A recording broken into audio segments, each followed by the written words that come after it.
Hello everyone, welcome to PW only IAS. दोस्तों, आज के सेशन में हम अपनी इकोनॉमी के बारे में चर्चा करेंगे।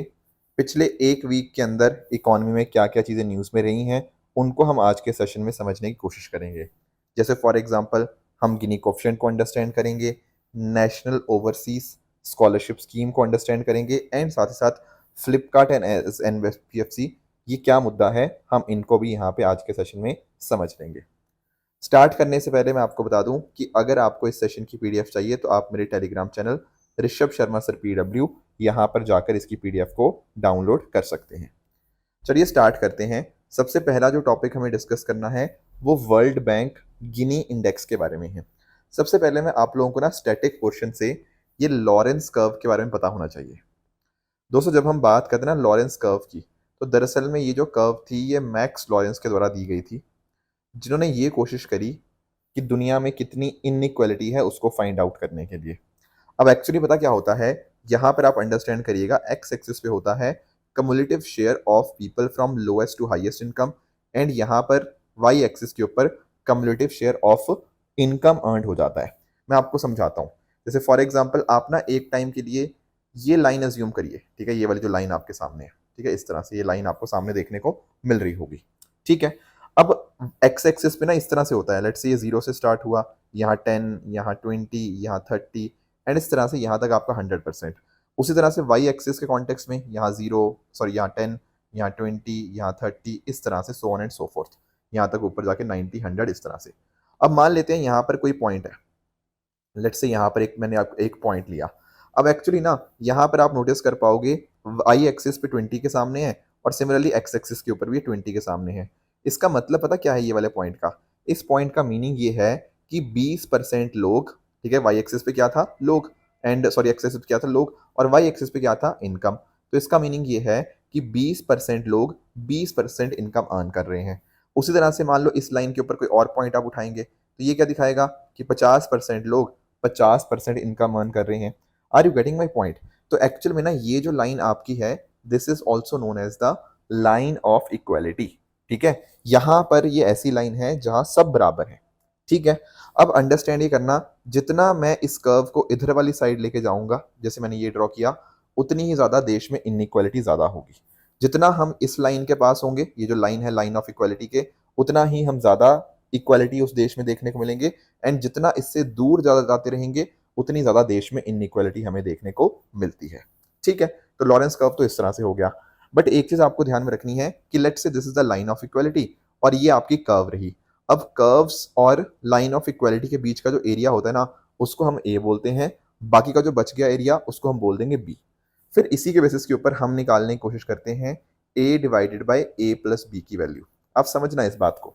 लेट अस से आपका एक सेकंड के लिए मान लीजिए कि ए एग्जिस्ट ही नहीं करता, मतलब एरिया ए 0 है। उसका मतलब पता क्या होगा, ये लॉरेंस कर्व आपकी लाइन ऑफ इक्वालिटी के साथ ओवरलैप कर जाएगी। तो अंडरस्टैंड करना, ए होगा ही कुछ नहीं जब आपकी ये लाइन इस तरह से इसके ऊपर ओवरलैप कर रही होगी। और अगर आप एक बार इसकी वैल्यू निकालोगे ना, इट विल बिकम व्हाट, ए 0 हो जाएगा, तो 0 डिवाइड बाई 0 प्लस बी, इसकी वैल्यू आ जाएगी 0। दरअसल में ये जो आपके सामने फॉर्मूला है ना, इसी को हम बोलते हैं गिनी कोएफिशिएंट।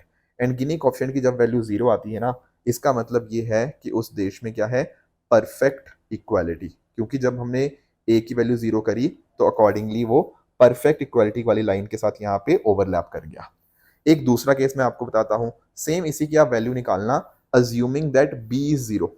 अगर मान लो बी 0 हो जाएगा तो उस केस में क्या होगा, ऊपर है ए, नीचे है ए प्लस 0, वो बन जाएगा ए बाय ए, उसकी वैल्यू आ जाएगी 1।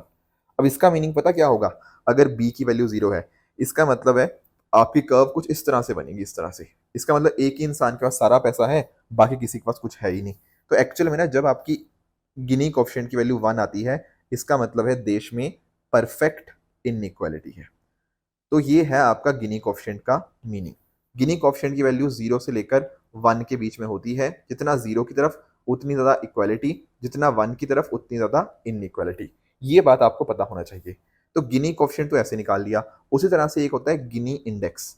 गिनी इंडेक्स कुछ नहीं होता, यहाँ पे ना अगर आप 0 to 1 निकाल रहे थे गिनी कोएफिशिएंट को, उसी को 100 से मल्टीप्लाई कर दो, तो एक्चुअल में गिनी इंडेक्स आपका 0 से लेकर 100 के बीच में आ जाएगा। तो ठीक है, तो 100 से बस मल्टीप्लाई करना है और कुछ नहीं।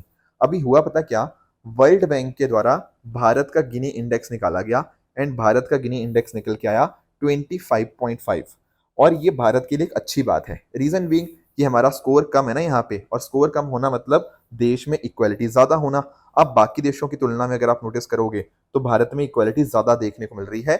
इस वर्ल्ड बैंक की रिपोर्ट ने ये बोला है। जैसे फॉर एग्जांपल यूके का नंबर ज्यादा है, इसका मतलब यूके में ज्यादा इनइक्वालिटी है, चाइना में और भी ज्यादा है, यूएसए में और भी ज्यादा इनइक्वालिटी है। जितना ज्यादा स्कोर होता रहेगा उतनी ज्यादा देश में इनइक्वालिटी देखने को मिलती रहती है। तो दरअसल में जो गिनी कोएफिशिएंट या गिनी इंडेक्स है ना, ये इटालियन स्टैटिस्टिशियन कोराडो गिनी के द्वारा यहाँ पे दिया गया था, जो ये दिखाता है कि इनकम या कंजम्पशन किस तरह से परफेक्ट इक्वालिटी से डिविएट करता है। अब आप यहाँ पे नोटिस कर पाओगे सबसे ज्यादा इक्वालिटी स्लोवाक रिपब्लिक, फिर स्लोवेनिया, फिर बेलारूस में देखने को मिल जाएगी। उसके बाद चौथे नंबर के ऊपर सबसे ज्यादा जो इक्वल देश है वो आपको भारत ही देखने को मिल रहा है। ठीक है ना। तो ये नंबर्स आपको क्लियर होने चाहिए। 0 का मतलब परफेक्ट इक्वालिटी, 100 का मतलब एब्सोल्यूट इनइक्वालिटी। जितना ज्यादा गिनी इंडेक्स उतनी ज्यादा अनइक्वल वहां का देश आपको देखने को मिल जाएगा।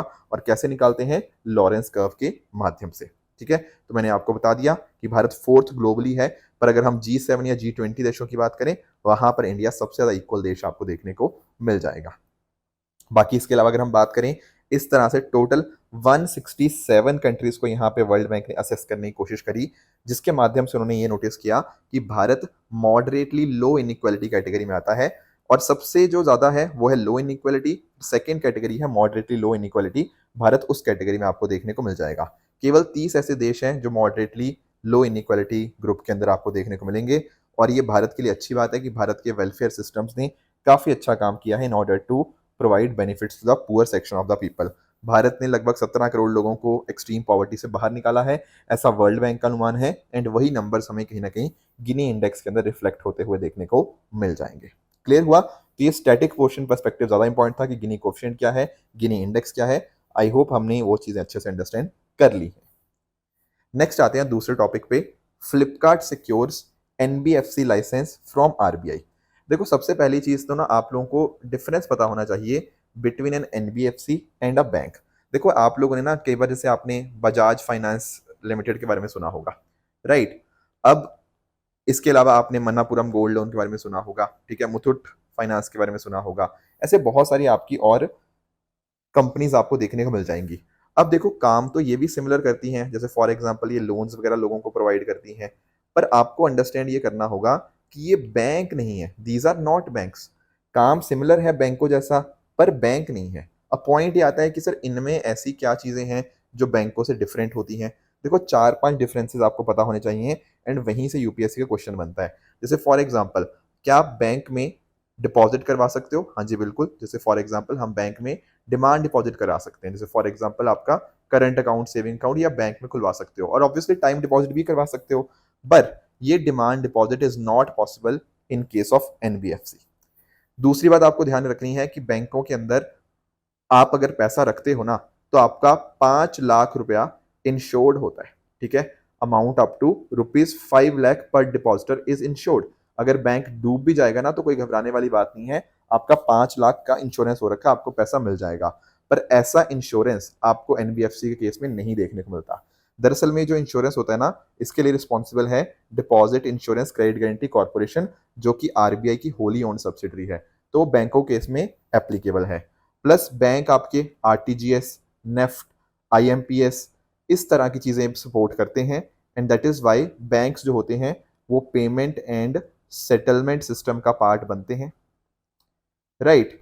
But on the other hand मैं बात करूं, एनबीएफसी आपके पेमेंट एंड सेटलमेंट सिस्टम का पार्ट नहीं होते। ठीक है। बाकी देखो बैंकों के पास ऑपरेट करने के लिए बैंकिंग लाइसेंस होना जरूरी है।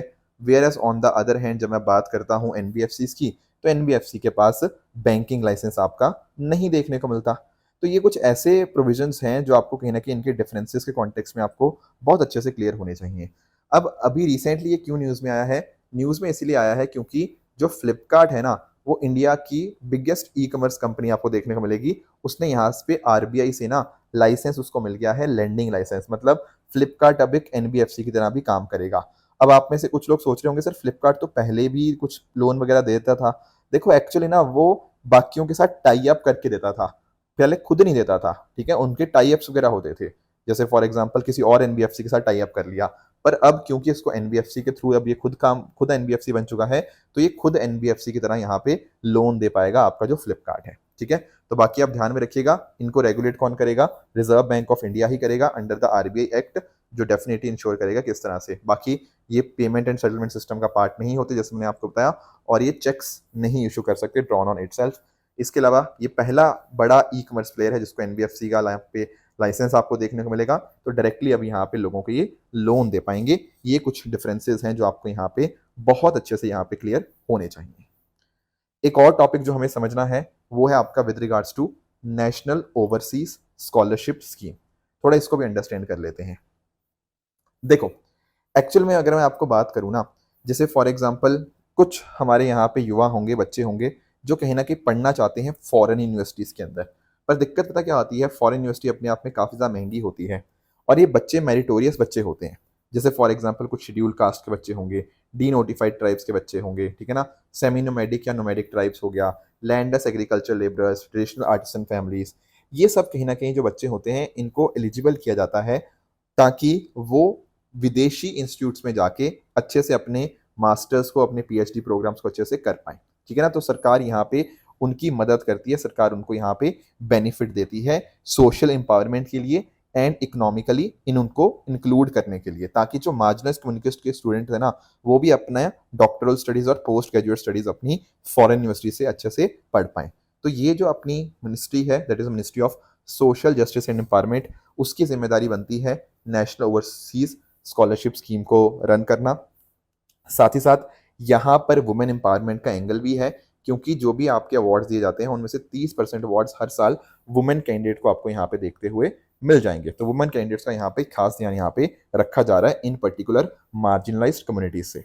अब अभी क्या हुआ है ना, अभी ये स्कीम अपने आप में बहुत ज़्यादा क्वेश्चन मार्क में उठ चुकी है। उसका रीज़न यही है कि 66 नेशनल ओवरसीज स्कॉलरशिप स्कीम के जो कैंडिडेट्स हैं ना, उनके यहाँ अवार्ड लेटर्स को यहाँ पे विदहेल्ड कर दिया गया। मतलब पहले उनको बोला गया था, अब उसके ऊपर एक तरह से टेम्परेरीली स्टे लगा दी गई है, क्योंकि उतने पैसे नहीं है इस पर्टिकुलर स्कीम के अंतर्गत, तो इस स्कीम के लिए और पैसा यहाँ पे मांगा गया है। और इसी वजह से कुछ बच्चे ऐसे हैं जो यहाँ पे, जिनको पहले प्रॉमिस किया गया था, पर अभी उनका जो लेटर है उसके ऊपर अभी विदहेल्ड कर दिया गया है कि अभी उसके ऊपर काम किया जाएगा एक बार फंड आ जाने तक। ठीक है ना, थोड़ा सा इसके रिगार्डिंग डिले चल रहा था, that was why this particular scheme was in the news, इसीलिए हमने यहाँ पर इस स्कीम को भी चर्चा कर ली। अब बात करें दोस्तों कुछ क्वेश्चंस की, अगर हम बात करें, जैसे मैंने आपको लास्ट वीक 2 क्वेश्चंस आपको होमवर्क के तौर पे दिए थे, अगर मैं उनको आपके साथ डिस्कस करना चाहूँ ना, देखो ये क्वेश्चन ना, जैसे क्वेश्चन इस बार यूपीएससी ने पूछा वो था फाइनेंस कमीशन के रिगार्डिंग। अब कई बार पता क्या होता है, स्टूडेंट्स कई बार डर जाते हैं इतना बड़ा क्वेश्चन देख के, या फिर डर कई बार इस तरह भी लग जाता है कि सर इन्होंने तो बहुत सारा डेटा पूछा हुआ है, क्या हमें इतना सारा चीज़ें याद रखनी पड़ेंगी, कितना करोड़ रुपया किसको दिया गया। देखो, एक्चुअली ना कुछ बेसिक चीज़ें हम सबको पता होनी चाहिए। जैसे फॉर एग्जांपल आपको पता होना चाहिए कि यार फाइनेंस कमीशन की जब हम बात करते हैं तो ये आर्टिकल 280 के अंतर्गत होता है, कैसे कैसे काम करता है, हॉरिजॉन्टल एंड वर्टिकल डेवल्यूशन कैसे करता है, ये सारी बातें आपको क्लियर होंगी, राइट।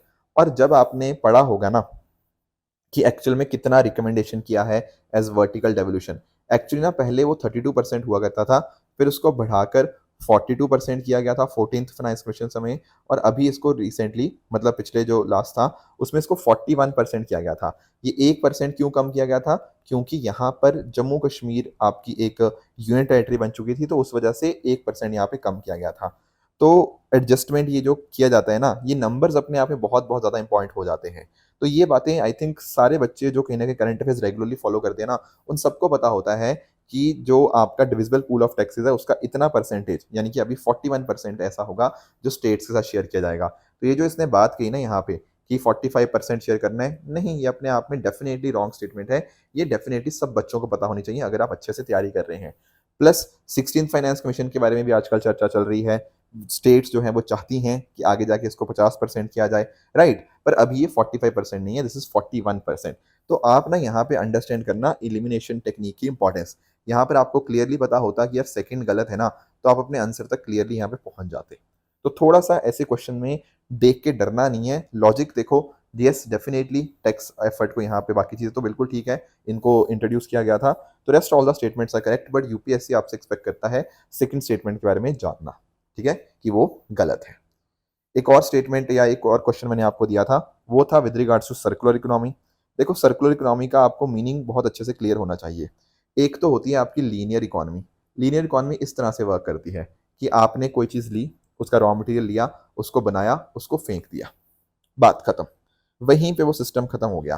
पर अगर मान लीजिए आप उसको फेंकने की बजाय उसको रिसाइकल, उसकी रिफर्बिशिंग, रीमैन्युफैक्चरिंग, रिपेयर करने की कोशिश करते हो, तो कहीं न कहीं उसकी जो लाइफ़ है वो एक तरह से लंबी हो जाती है।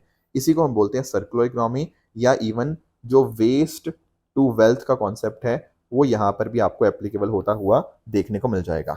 अगर इतना भी लॉजिक आपको क्लियर है, तो ये क्वेश्चन करना फिर मुश्किल नहीं है। जैसे फॉर एग्ज़ाम्पल पहला कह रहा है कि सर्कुलर इकोनॉमी से ग्रीन हाउस गैसेज़ का एमिशन कम हो जाएगा। बिल्कुल ठीक बात है, क्योंकि देखो रॉ मटेरियल बार-बार आपको एक्सट्रैक्ट करने की ज़रूरत नहीं है, आप वेस्ट को मैनेज कर रहे हो, तो ये चीज़ बिल्कुल ठीक है।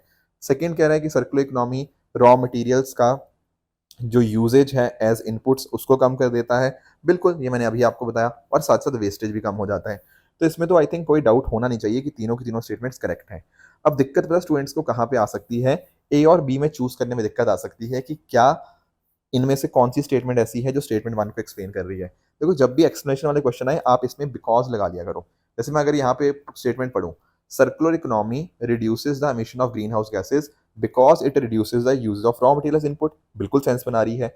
उसी तरह से यहाँ पे देखो फर्स्ट और थर्ड को, circular economy reduces the emission of greenhouse gases because it reduces wastage in the production process. ये भी बिल्कुल सेंस बना रही है। इसीलिए इसका आंसर जो होगा वो ऑप्शन नंबर ए आपको यहाँ पे देखने को मिल जाएगा कि सेकंड एंड थर्ड दोनों सही हैं, एंड दोनों स्टेटमेंट 1 को यहाँ पे एक्सप्लेन भी अच्छे से कर पा रहे हैं।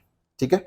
अब दोस्तों बात करें अगर आपके यहाँ पे कुछ प्रैक्टिस क्वेश्चन की, तो this is your question number 1। एक बार आप इसको ट्राई करो, ठीक है? ऑन द कमेंट्स में इसको बताना कि इसका सही आंसर क्या होगा।